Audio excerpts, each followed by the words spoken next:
নমস্কার সকলকে। ভারতবর্ষ 1947 সালের আগে ভারতবর্ষ পরাধীন ছিল। ইতিহাসের পাতা উল্টালে দেখা যাবে কত যে রক্তস্রোত বয়ে গেছে, কত স্বেচ্ছায় প্রাণ দান করেছে আমাদের ভারতের বীর যোদ্ধা মহাপুরুষগণ, তার কোনো হিসাব নেই। কেন না, অধিকারের লড়াই, স্বাধীনভাবে বাঁচার লড়াই, উন্নতির লড়াই, সভ্যতার লড়াই, অন্যায়ের বিরুদ্ধে লড়াই।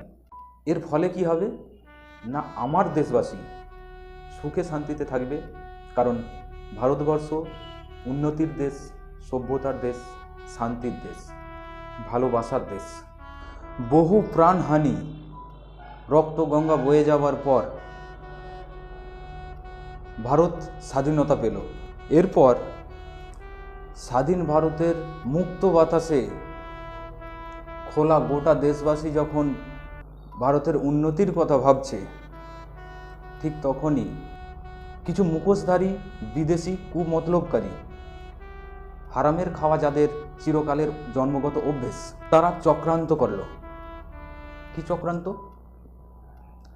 না, মানুষকে কিভাবে অন্ধকারে ঠেলে দিয়ে নিজেরা সর্বস্ব লুটোপুটে সর্বসুখ ভোগ করব ওদের পয়সায়।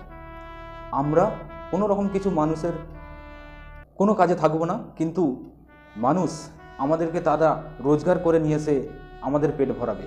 এরকম কুমতলবকারী কিছু মানুষ এই চক্রান্তকারীদের ফাঁদে পা দিল।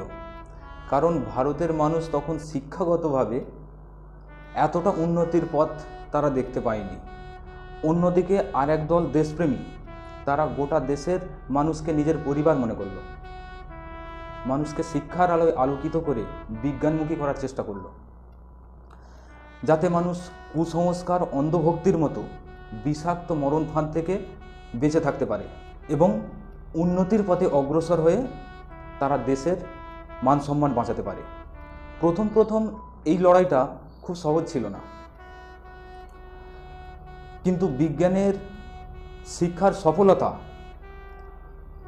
আজ চরম শিখরে। আগে আমরা চাঁদের বুড়ির গল্প শুনতাম, এখন চাঁদের মাটিতে পৌঁছে গিয়ে চাঁদের মাটি পরীক্ষা নিরীক্ষা করছে ভারতবাসী।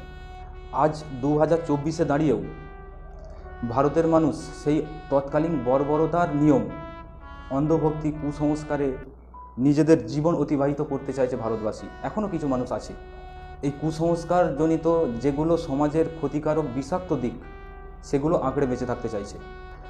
খুব আশ্চর্য লাগে দেখে যে হাজার হাজার মানুষকে একটি মাত্র মানুষ শব্দযোগের মাধ্যমে হোক বা ইন্টারনেটের মাধ্যমেই হোক, হাজার হাজার মানুষকে একটি লোক বোঝাচ্ছে যে এটা ভুল বা এটা ঠিক।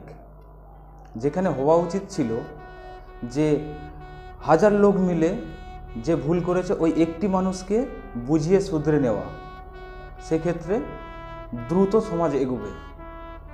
তা না করে ভারতের সামাজিক দিক উল্টো পথে চলছে। তার মানে ধরেই নেওয়া যায় যে ভারতের শিক্ষা, সংস্কৃতি বা যে কোনো দিক উল্টো পথে চালনা হচ্ছে। বাকি স্বাধীনতার দিন আমরা পালন করলাম, পতাকা উত্তোলন করলাম, শুধু এই করলেই কি সমস্যা মিটে যাবে বা ভারত স্বাধীন মনে হবে বা ভারতকে স্বাধীন দেখা যাবে? আপনাদের কাছে অনুরোধ, ভারতের অধিবাসী যদি হয়ে থাকেন তাহলে আপনারাও একটু ভারতের কথা ভাবুন, নিজের দেশের কথা ভাবুন। দেশকে পরিবার মনে করলে আমার মনে হয় আবার সেই বিদেশ থেকে নাম আসবে, আমরা ভারত ফেরত। বিলেত ফেরত নামটা শুনতে আর ভালো লাগছে না, কারণ আমাদের দেশেই এমন কিছু আবিষ্কৃত হয়ে বিদেশে গিয়ে তা উন্নতির চরম শিখরে পৌঁছে গেছে, আর আমাদেরকে সেই সব বিদেশ থেকে ডিগ্রি নিয়ে এসে বলতে হচ্ছে আমি বিদেশ ফেরত, বিলেত ফেরত। একটু ভেবে দেখবেন। আজকের মতো এটুকুই। ভালো থাকবেন, সুস্থ থাকবেন। ভারত মাতার জয়, ভারতবাসীর জয়। জয় হিন্দ, বন্দে মাতরম।